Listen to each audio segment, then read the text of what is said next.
Plato proceeds with another example to show that there are different parts of the soul.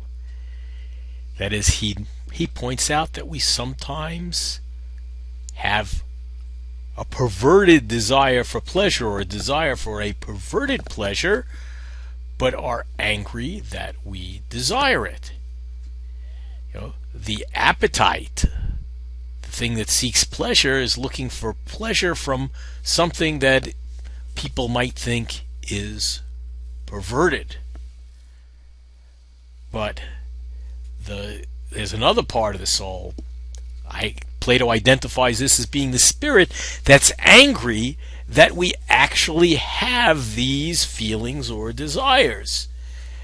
And they actually give an example, or Plato, I should say, not they. Plato gives an example of there was some person who was attracted to, they used to say he was attracted to very pale individuals.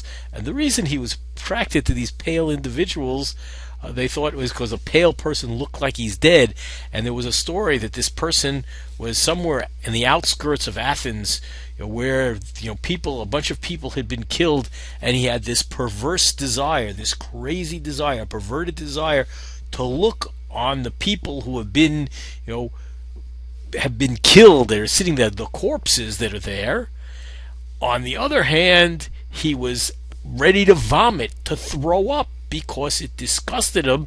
And at one point, I think Plato quotes him as saying something like, he finally opened his eyes and looked at it and sort of is speaking to himself, "There, are you happy?" So it's the two parts of his soul in conflict. So from this, Plato concludes that appetite and spirit are two different parts of the soul, right? They have two different properties.